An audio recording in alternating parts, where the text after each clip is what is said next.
नमस्कार, हिमाचल बुलेटिन में आपका स्वागत है। आज के मुख्य समाचार। प्रदेश मंत्रिमंडल की बैठक आयोजित। बैठक में राष्ट्रीय शिक्षा नीति के अंतर्गत हिमाचल प्रदेश आरंभिक बाल्यावस्था देखभाल एवं शिक्षक योजना 2022 को स्वीकृति प्रदान। खाद्य तेलों पर अनुदान दोगुना करने को स्वीकृति प्रदान।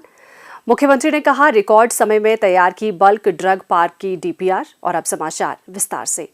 मुख्यमंत्री श्री जयराम ठाकुर की अध्यक्षता में आज शिमला में प्रदेश मंत्रिमंडल की बैठक में राष्ट्रीय शिक्षा नीति के अंतर्गत राजकीय प्राथमिक विद्यालयों में 3 से 6 वर्ष आयु वर्ग के बच्चों के लिए हिमाचल प्रदेश आरंभिक बाल्यावस्था देखभाल एवं शिक्षक योजना 2022 को स्वीकृति प्रदान की गई। योजना के अंतर्गत छोटे बच्चों का स्वस्थ मानसिक विकास सुनिश्चित करने के दृष्टिगत आरंभिक वर्षों में उनके मस्तिष्क की उचित देखभाल एवं प्रोत्साहन की परिकल्पना की गई है। योजना के अंतर्गत सामाजिक आर्थिक रूप से सुविधाओं से वंचित जिलों और क्षेत्रों को विशेष प्राथमिकता प्रदान की जाएगी। शिक्षा विभाग द्वारा भर्ती के लिए भर्ती एवं पदोन्नति नियम तैयार किए जाएंगे और जब तक आरएनपी नियमों को अंतिम रूप प्रदान नहीं किया जाता तब तक विभाग हिमाचल प्रदेश राज्य इलेक्ट्रॉनिक्स विकास निगम के माध्यम से आउटसोर्स पर शिक्षक नियुक्त करेगा। जिन अभ्यर्थियों ने nursery teacher education, pre school education व पूर्व बाल्यकाल शिक्षा कार्यक्रम में 1 वर्ष का डिप्लोमा किया है, उन अभ्यर्थियों की योग्यता में मापदंडों के अनुसार पात्र बनाने के लिए विभाग ब्रिज पाठ्यक्रम तैयार करेगा। इसके अंतर्गत शिक्षक को प्रतिमाह 9,000 रुपए की राशि प्रदान की जाएगी। मंत्रिमंडल ने खाद्य तेलों पर अनुदान दोगुना करने को स्वीकृति प्रदान की। इसके अंतर्गत सितंबर 2022 से मार्च 2023 तक 7 महीनों के लिए फोर्टिफाइड सरसों और फोर्टिफाइड सोया रिफाइंड खाद्य तेल पर OTNFSA लाभार्थियों को 5 रुपए से बढ़ाकर 10 रुपए प्रति लीटर और NFSA लाभार्थियों को 10 रुपए से बढ़ाकर 20 रुपए प्रति लीटर अनुदान प्रदान किया जाएगा। बैठक में प्रदेश भर के 499 वन विश्राम गृहों और निरीक्षण कुटीर के उचित रखरखाव और भोजन प्रबंध के लिए वन विभाग में 499 पैरा कुक और 563 पैरा हेल्पर्स नियुक्त करने का निर्णय लिया गया।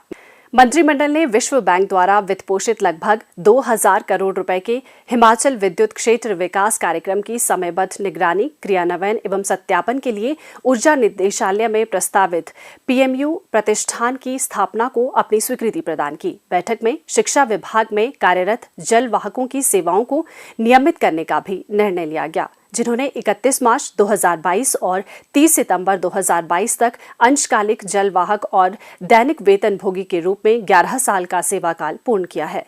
बैठक में सोलन जिला के 50 बिस्तर की क्षमता वाले नागरिक अस्पताल धर्मपुर में चिकित्सकों के 3 पद, पैरामेडिकल स्टाफ के 2 पद और नर्सों के 6 पद सृजित करने का भी निर्णय लिया गया। बैठक में मंडी जिला की धर्मपुर विधानसभा क्षेत्र के टौरखोला में नया आयुर्वेदिक स्वास्थ्य केंद्र खोलने तथा आवश्यक पदों के सृजन का निर्णय लिया गया।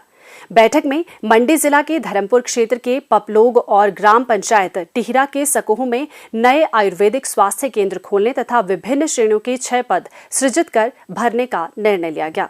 बैठक में मंडी जिला के गोखर विकासखंड की ग्राम पंचायत बाड़ा में कृषि बिक्री केंद्र खोलने का निर्णय लिया गया। बैठक में सोलन जिला के सबाथू, शिमला जिला के बल्देया, मतियाना और कोटी तथा बिलासपुर जिले के तलाई में नई उप तहसीलें खोलने और प्रत्येक में विभिन्न श्रेणियों के 12-12 पद सृजित कर भरने का निर्णय लिया गया। बैठक में हमीरपुर जिले की बड़सर तहसील के घंगोट में नया पटवार वृत्त खोलने को भी मंजूरी दी गई। बैठक में कांगड़ा जिले के नागरिक अस्पताल ज्वाली और मंडी जिले के नागरिक अस्पताल गोहर की क्षमता 50 से बढ़ाकर 100 बिस्तर के अस्पताल के रूप में स्तरोन्नत करने और आवश्यक पदों को भरने का भी निर्णय लिया गया। मंडी जिले के प्राथमिक स्वास्थ्य केंद्र चौक को सामुदायिक स्वास्थ्य केंद्र में स्तरोन्नत करने का भी निर्णय लिया गया। बैठक में मंडी जिले की ग्राम पंचायत सरी के गांव फिहड़, ग्राम पंचायत चौकी के गांव चौकी और ग्राम पंचायत गवेला के गांव छेज में आवश्यक पदों के सृजन एवं भरने के साथ स्वास्थ्य उपकेंद्र खोलने को भी स्वीकृति प्रदान की गई। मंत्रिमंडल ने मंडी जिले के गांव स्योह में स्थित प्राथमिक स्वास्थ्य केंद्र को 30 बिस्तरों वाले सामुदायिक स्वास्थ्य केंद्र में स्तरोन्नत करने का निर्णय लिया। बैठक में मंडी जिले की निहरी तहसील के गांव पौड़ा कोठी में आवश्यक पदों के सृजन एवं भरने के साथ प्राथमिक स्वास्थ्य केंद्र खोलने को मंजूरी दी गई। बैठक में ग्रामीण विकास विभाग में दैनिक वेतनभोगी आधार पर चालकों के 5 पदों को भरने का भी निर्णय लिया गया। मंत्रिमंडल ने सिरमौर जिले के ददाहू और सोलन जिले के दाड़लाघाट में नए खंड विकास कार्यालय खोलने के साथ साथ आवश्यक पदों के सृजन और भरने का भी निर्णय लिया गया। बैठक में कांगड़ा जिले के पशु चिकित्सा अस्पताल इंदौरा को वेटनरी पॉलीक्लिनिक में स्तरोन्नत करने के साथ साथ आवश्यक पदों के सृजन और भरने का निर्णय लिया गया। मंत्रिमंडल ने शिमला जिले के पीरन स्थित पशु औषधालय को विभिन्न श्रेणियों के 3 पदों के सृजन एवं भरने के साथ पशु चिकित्सालय में स्तरोन्नत करने का निर्णय लिया। बैठक में शिमला जिले के कुसुम्पटी विधानसभा क्षेत्र के नाला गांव में आवश्यक पदों के सृजन और भरने के साथ नया पशु औषधालय खोलने का भी निर्णय लिया गया। मंत्रिमंडल ने मंडी जिले की संधोल तहसील के कुजाबल में विभिन्न श्रेणियों के 26 पदों के सृजन एवं भरने के साथ साथ नया औद्योगिक प्रशिक्षण संस्थान खोलने को भी स्वीकृति प्रदान की। बैठक में मंडी जिले के धर्मपुर विधानसभा क्षेत्र में टिहरा और चोलथरा के बीच एक नया राजकीय बहुतकनीकी संस्थान खोलने और विभिन्न श्रेणियों के 42 पदों को सृजित कर भरने का निर्णय लिया गया। बी फार्मेसी कोर्स को भी शामिल किया जा सकता है। मंत्रिमंडल ने कांगड़ा जिले के कांगड़ा विधानसभा क्षेत्र में जल शक्ति विभाग का नया मंडल खोलने और आवश्यक पदों को सृजित कर भरने को अपनी स्वीकृति प्रदान की। बैठक में ऊना जिले के बसाल में कृषि विषय वाद विशेषज्ञ का कार्यालय खोलने और विभिन्न श्रेणियों के 6 पदों के सृजन एवं भरने को भी स्वीकृति प्रदान की गई। मंत्रिमंडल ने हिमाचल प्रदेश में सड़क एवं अन्य ढांचागत विकास निगम के लिए विश्व बैंक द्वारा वित्त पोषित परियोजनाओं के घटक के अनुसार परिवहन विभाग के सुदृढ़ीकरण के लिए हिमाचल प्रदेश मोटर वाहन प्रशासन की स्थापना को स्वीकृति प्रदान की, जो सभी नागरिक सेवाओं के लिए वन स्टॉप सेंटर होगा और नागरिकों के परिवहन संबंधी सभी आवश्यक अनुरोधों जैसे पंजीकरण, लाइसेंस, उत्सर्जन नियंत्रण, वाहन परीक्षण आदि को पूरा करेगा। मंत्रिमंडल ने मंडी जिले के विकास खंड बालीचौकी में कृषि विषय वाद विशेषज्ञ का कार्यालय खोलने और विभिन्न श्रेणियों के 6 पदों के सृजन एवं भरने को भी स्वीकृति प्रदान की। मंत्रिमंडल ने मंडी जिला के धर्मपुर में अग्निशमन उपकेंद्र खोलने और आवश्यक पद सृजित कर भरने को स्वीकृति प्रदान की। बैठक में मंडी जिला के राजकीय वरिष्ठ माध्यमिक पाठशाला तुलाहा और घराण में विज्ञान कक्षाएं आरंभ करने और आवश्यक पद सृजित कर भरने को स्वीकृति प्रदान की गई। मंत्रिमंडल ने कुल्लू जिले की राजकीय उच्च पाठशाला खोखंड को वरिष्ठ माध्यमिक पाठशाला, राजकीय माध्यमिक पाठशाला नगोठी और नरोगी को उच्च पाठशाला में स्तरोन्नत करने तथा आवश्यक पद सृजित कर भरने को स्वीकृति प्रदान की।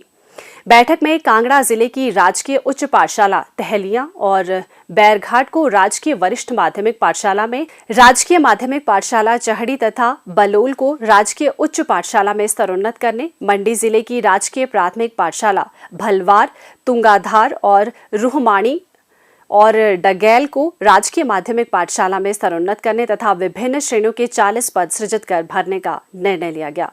मंत्रिमंडल ने बिलासपुर जिले के श्री नैना देवी जी विधानसभा क्षेत्र की राजकीय वरिष्ठ माध्यमिक पाठशाला रानी कोटला, स्वारघाट और टोबा में विज्ञान कक्षाएं शुरू करने तथा आवश्यक पद सृजित कर भरने को स्वीकृति प्रदान की।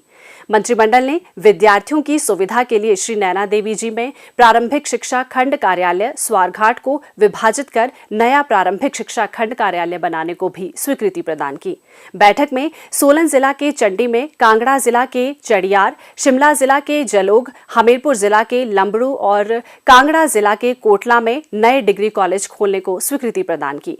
बैठक में इन नए डिग्री कॉलेजों के सुचारू संचालन के लिए प्रत्येक कॉलेज में 16 पद सृजित कर भरने तथा कॉलेज में बुनियादी ढांचा निर्मित करने के लिए प्रत्येक कॉलेज को 5 करोड़ रुपए का प्रावधान प्रदान करने को भी स्वीकृति प्रदान की गई। बैठक में बिलासपुर जिले की राजकीय उच्च पाठशाला मलोखर और मरोतन, मंडी जिला के राजकीय उच्च विद्यालय मोहलू, खमराधा, कांगड़ा जिला के राजकीय उच्च विद्यालय जंतपुर और शिमला जिले के राजकीय उच्च विद्यालय पटगेहड़, मुंडू, महोग और बन्नी को वरिष्ठ माध्यमिक पाठशालाओं में, बिलासपुर जिले की राजकीय माध्यमिक पाठशाला डडोह, मुहेर, मंडी जिला की राजकीय माध्यमिक पाठशाला उत्तरापर, दूहम और समतहन, शिमला जिले की राजकीय माध्यमिक पाठशाला मतियूर, सोलन जिला की राजकीय माध्यमिक पाठशाला कोटी और घैण और शिमला जिले के राजकीय उच्च विद्यालय पटगेहड़, मुंडू, महोग और बन्नी को वरिष्ठ माध्यमिक पाठशालाओं में, बिलासपुर जिले की राजकीय माध्यमिक पाठशाला डडोह, मुहेर, मंडी जिला की राजकीय माध्यमिक पाठशाला उत्तरापर, दूहम और समतहन, शिमला जिले की राजकीय माध्यमिक पाठशाला मतियूर, सोलन जिला की राजकीय माध्यमिक पाठशाला कोटी और घैण और हमीरपुर जिले की राजकीय माध्यमिक पाठशाला जोल को राजकीय उच्च पाठशाला में स्तरोन्नत करने, मंडी जिला की राजकीय प्राथमिक पाठशाला काशला और शिमला जिले की राजकीय प्राथमिक पाठशाला ददूजा को राजकीय माध्यमिक पाठशाला में स्तरोन्नत करने और विभिन्न श्रेणियों के 133 पद सृजित कर भरने की स्वीकृति प्रदान की गई। बैठक में हमीरपुर जिला की राजकीय उच्च पाठशाला लुद्दर को राजकीय वरिष्ठ माध्यमिक पाठशाला तथा राजकीय माध्यमिक पाठशाला खतरवाड़ तथा नगरोटा गंजिया को राजकीय उच्च पाठशाला में स्तरोन्नत करने तथा विभिन्न श्रेणियों के 22 पद सृजित कर भरने को स्वीकृति प्रदान की। बैठक में कांगड़ा जिला के नूरपुर, देहरा और पालमपुर में तथा सिरमौर जिला के पांवटा साहिब, शिमला जिला के रोहड़ू में अतिरिक्त जिला एवं सत्र न्यायालय स्थापित करने तथा प्रत्येक न्यायालय में विभिन्न श्रेणियों के 13 पद सृजित कर भरने को स्वीकृति प्रदान की गई। बैठक में मंडी जिला के राजकीय नर्सिंग कॉलेज नेरचौक में विभिन्न श्रेणियों के 5 पद भरने को स्वीकृति प्रदान की गई। मुख्यमंत्री श्री जयराम ठाकुर ने कहा कि केंद्र सरकार द्वारा हिमाचल प्रदेश के लिए स्वीकृत राष्ट्रीय महत्व की परियोजना बल्क ड्रग पार्क की विस्तृत योजना रिपोर्ट रिकॉर्ड समय में तैयार कर ली गई है। उद्योग विभाग ने ये रिपोर्ट राज्य सरकार को सौंप दी है। इसके लिए उद्योग विभाग की सराहना करते हुए मुख्यमंत्री ने कहा कि प्रदेश सरकार बल्क ड्रग पार्क जैसी राष्ट्रीय महत्व की परियोजना के लिए डीपीआर तैयार करने में सक्षम है। उन्होंने बताया कि उद्योग विभाग द्वारा तैयार की गई इस डीपीआर का मूल्यांकन किया जाएगा और इसे अतिशीघ्र केंद्र सरकार को भेजा जाएगा। मुख्यमंत्री ने कहा कि ऊना जिले के हरोली में बनने वाले इस बल्क ड्रग पार्क में लगभग 50,000 करोड़ रुपए का निवेश अपेक्षित है और इसमें लगभग 30,000 लोगों को प्रत्यक्ष रोजगार मिलेगा। उन्होंने कहा कि ये पार्क पूरे क्षेत्र के सामाजिक आर्थिक विकास को गति प्रदान करेगा और ये केवल हिमाचल प्रदेश के फार्मा उद्योग ही नहीं बल्कि देश भर के फार्मा उद्योगों की एपीआई मांग को भी पूरा करेगा। उन्होंने कहा कि पार्क में बल्क ड्रग इकाइयों के लिए कुशल लोगों की मांग को ध्यान में रखते हुए पार्क में ही सेंटर ऑफ एक्सीलेंस के साथ साथ NIPER के एक सैटेलाइट सेंटर का प्रावधान भी रखा गया है। इस सेंटर में अनुसंधान एवं विकास से संबंधित सुविधाएं उपलब्ध होंगी। मुख्यमंत्री ने कहा कि इस मेगा प्रोजेक्ट में 300 TPH की क्षमता वाला स्टीम प्लांट, 120 मेगावाट क्षमता का पावर इंफ्रास्ट्रक्चर, 15 MLD क्षमता वाले जल भंडार के साथ water infra, solvent extraction plant, 5 MLD तक की रासायनिक निर्वहन की स्थिति में 0 लिक्विड डिस्चार्ज वाला कॉमन एफ्यूलेंट प्लांट और सामान्य ढांचागत से संबंधित अन्य सुविधाएं भी उपलब्ध होंगी। पार्क में ये अत्याधुनिक सुविधाएं उपलब्ध होने से विनिर्माण इकाइयों की प्रारंभिक पूंजी लागत काफी कम हो जाएगी। इस पार्क के निर्माण, कार्यान्वयन और अन्य सभी कार्य राज्य कार्यान्वयन एजेंसी द्वारा किए जाएंगे। उद्योग विभाग ने पार्क में 6 बहु ईंधन बॉयलरों का प्रस्ताव भी रखा है जो कि पार्क में स्टीम की मांग को पूरा करने के साथ साथ 36 मेगावाट अतिरिक्त बिजली का उत्पादन भी करेगा। मुख्यमंत्री ने कहा कि परियोजना की पूंजीगत लागत लगभग 1,923 करोड़ रुपए है। इसमें से केंद्र सरकार से 1,000 करोड़ रुपए का अनुदान मिलेगा जबकि शेष 923 करोड़ की राशि प्रदेश सरकार देगी। मुख्यमंत्री श्री जयराम ठाकुर को द दलाई लामा ट्रस्ट द्वारा मुख्यमंत्री राहत कोष के लिए 10 लाख रुपए का चेक भेंट किया गया। चीफ रिप्रेजेंटेटिव ऑफिस के वांग्याल लामा ने मुख्यमंत्री को आज शिमला में चेक भेंट किया। मुख्यमंत्री ने इस पुनीत कार्य के लिए धर्मगुरु दलाई लामा का आभार व्यक्त करते हुए कहा कि ये योगदान जरूरतमंदों की मदद में सहायक सिद्ध होगा। मुख्यमंत्री श्री जयराम ठाकुर ने आज शिमला में पहाड़ी गीत जयराम ठाकुर एक बारी भी जारी किया। ये गीत श्री संजय ठाकुर और श्री श्याम ठाकुर द्वारा रचित व स्वरबद्ध किया गया है। मुख्यमंत्री ने गायकों के प्रयासों की सराहना कर उनके उज्जवल भविष्य की कामना की। ये गीत पहाड़ी सरगम और YouTube चैनल पर जारी किया गया है। हिमाचल बुलेटिन देखने के लिए सब्सक्राइब करें YouTube channel IPR Himachal, follow करें Twitter @DPRHP, लाइक करें Facebook page information and public relations department Himachal Pradesh, visit करें वेबसाइट www.himachalpr.gov.in। इस अंक में इतना ही। कल फिर होगी मुलाकात। दीजिए इजाजत। नमस्कार।